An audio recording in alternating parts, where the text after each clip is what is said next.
ازيكم عاملين ايه؟ يا رب تكونوا بخير. حلقة جديدة نتكلم طبعا عن ماتش انجلترا مع سلوفاكيا. فوز غير مستحق بصراحة، انا شايف كده من وجهة نظري. فوز غير مستحق لانجلترا على سلوفاكيا. سلوفاكيا هي اللي كانت مقدمة ماتش كبير، وانجلترا خطفت الفوز من سلوفاكيا.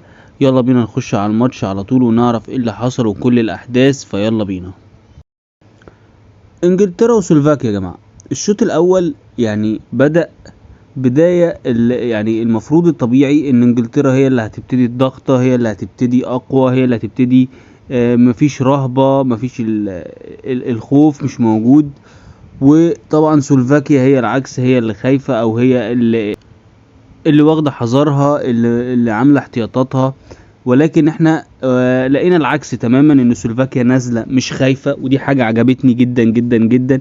نازله واخده الريسك، واخده الخط الهجومي، اخده ان انا هروح على الجون، وراحت فعلا. يمكن 3-4 كور، لو كانوا جابوا منهم كوره او 2 كان الماتش انتهى من بدري قوي. ولكن ضيعوا اكتر من فرصة، ولان عادة ان اللي بيضيع بيستقبل دايما، ودي قاعدة في كرة القدم معروفة جدا يعني بصراحة، ودايما بتبقى على حق، يعني ان اللي بيضيع بيستقبل. فبالفعل سلوفاكيا قدرت ان هي تجيب جون، ولكن استقبلت في الاخر، وزي ما شفنا طبعا ان هم خسروا. ولكن سلوفاكيا لو كانت احرزت كام كورة من اللي جولهم في اول الماتش دول، كانوا فرقوا جدا، خاصة في التوقيت وفي الفرق. سلوفاكيا عملت ماتش كبير. لوبوتكا الراجل يعني بصراحة في نص الملعب كان واكل نص الملعب لوحده، من ديكلان رايس ومن ماينو.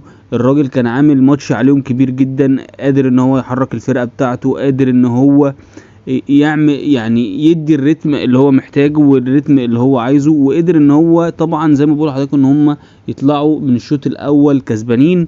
الشوط التاني نفس الكلام برضو، على الرغم من ان هم متقدمين، انجلترا نزلت نفس الريتم، نفس كل حاجة. يمكن مفيش اي حاجة، انجلترا بتلعب على الهجمة العرضيات او الكرة العرضية، وده طبعا يعني خلاص يعني يا جماعة، طبعا هي دي الكرة الانجليزية احنا عارفين. ولكن خلاص بقى انت عندك يعني مواهب، وعندك نجوم، وعندك كمية لعيبة تقدر ان انت تلعب بيها، تنهيك تماما عن النوع ده من اللعب. ولكن ساوث جيت بصراحة يعني انا ما اعتقدش انه ممكن يكمل بعد اليورو، حتى لو انجلترا قدرت ان هي تكسب سويسرا الماتش اللي جاي. ولكن خلينا نتكلم عن المباراة اللي احنا بنتكلم عنها. طبعا سلوفاكيا فضلت يعني كويسة جدا يمكن لغاية اخر 10 دقايق، وده طبيعي جدا لمنتخب زي منتخب سلوفاكيا انه يوصل للوقت ده. يبتدي طبعا المجهود البدني والمجهود اللي بذل خلال المباراة كلها ان هو يقل جدا، ولكن قدروا ان هم يفضلوا محافظين على التقدم بتاعهم، وفضلوا كسبانين 1-0 الجول اللي جابوه. ولكن طبعا يعني من كرة يعني من ضربة تماس بيلعبها، بتروح طبعا لبيلينجهام اللي بيعملها بطريقة طبعا يمكن واحد من افضل اهداف البطولة ومن اجمل اهداف البطولة. بيلينجهام حط كرة جميلة كده، من كرة هوائية جميلة، فيعني كان جون بصراحة جميل جدا. فقدر ان هو يرجع طبعا في الدقيقة 95 بنتكلم يعني ان هو يرجع انجلترا للماتش. وطبعا مع الشوط الاضافي الاول، مع سرعة الهجوم بتاع انجلترا وقوة الهجوم اللي بدأ بيه، طبعا مع وجود طبعا الخطة اللي المفروض ساوث جيت كان يلعب بيها من بدري قوي، يمكن من الدقيقة مثلا 55 مثلا، يعني بالكتير كان المفروض بالدقيقة 55 60 ان هو يحول طريقة اللعب دي. ومن هنا اتجه بقى لفريق انجلترا اللي طبعا مع ساوث جيت يعني سيء جدا سيء جدا، وزي ما قلت في المقدمة انه ما استحقش الفوز. فوز غير مستحق لانجلترا، فوز بالصدفة، فوز بمجهود اللعيبة، مش بفكر مدرب، مش بحاجة موجودة او لعبة بنلعبها، لا خالص، بجهد من اللعيبة نفسها هي اللي كانت عايزة تكسب، اللعيبة نفسها هي اللي عايزة ان هي تصعد للدور اللي بعديه.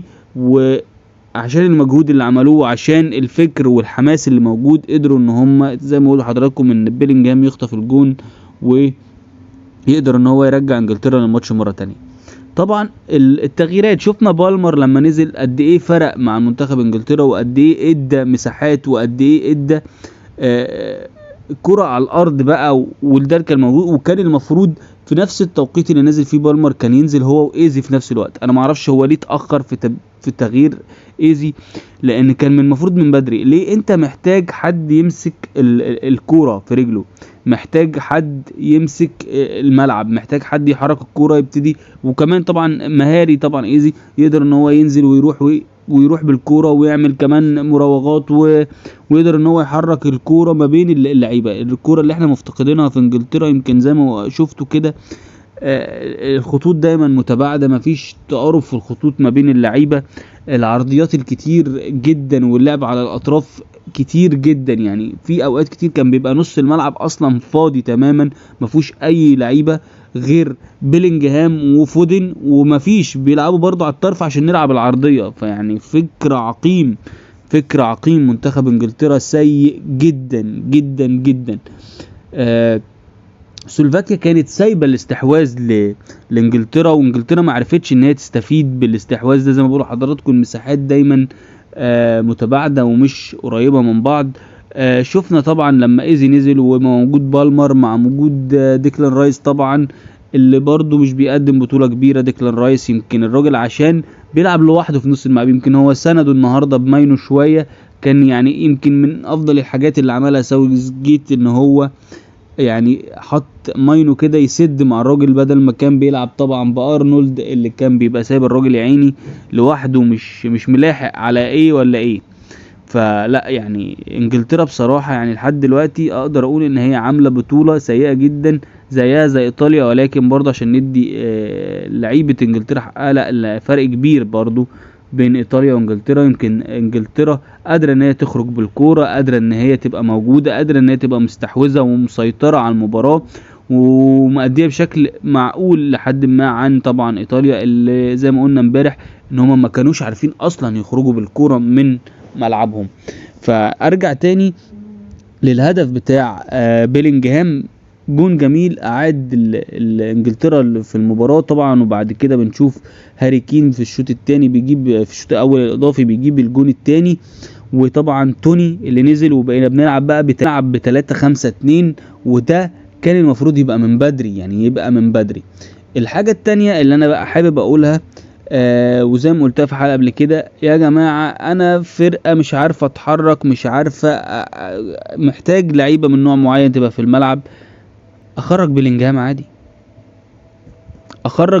عادي، مفيش مشكلة. يعني فاهم طبعا ان لعيب زي بلينجهام يقدر ان هو يخطف جون زي اللي خطفه، ولكن انا بتكلم في المطلق، يعني بتكلم في حاجة عامة ان مفيش مشكلة في خروج بلينجهام، مفيش مشكلة تماما ان انا ادي لحد تاني ممكن يفيدني. ما كان ممكن يلعب بواتكنز او توني من بدري قوي، وكان ممكن يخرج بلينجهام ويلعب بايزي وفودن وبالمر، وفودن هيبقى افضل من بلينجهام في الوقت ده، لانه هيقدر ان هو ينزل بقى في نص الملعب وياخد مكان بلينجهام، ويعني يكون عنده الاريحية في التحرك بدل ما هو مقيد بسبب وجود بلينجهام في الناحية الشمال، مقيد تماما مش زي ما بنشوفه مع مانشستر سيتي طبعا.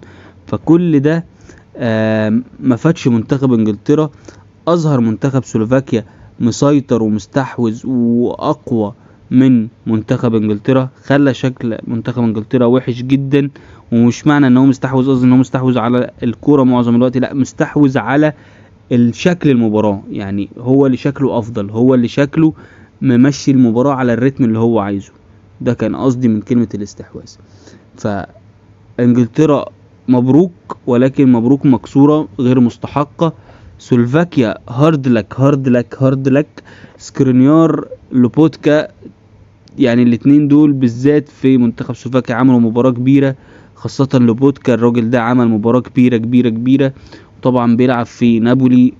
انا اتمنى ان اشوف اللعيب ده في فرقة احسن من كده السنة اللي جاية، او ان هو يخرج من نابولي واشوفه فرقة اكبر، لانه لعيب مميز جدا حتى مع نابولي، مميز جدا جدا جدا. فهارد لك مرة تانية لمنتخب سلوفاكيا اللي ما استحقش الخسارة النهاردة، وكان يستحق ان هو يكون في المباراة اللي جاية قدام سويسرا. كنا هنشوف مباراة على فكرة اقوى بكتير من مباراة سويسرا مع انجلترا من وجهة نظري المتواضعة طبعا. هستنى وجهة نظرك ورأيك في الماتش، وبشكركم وسلام.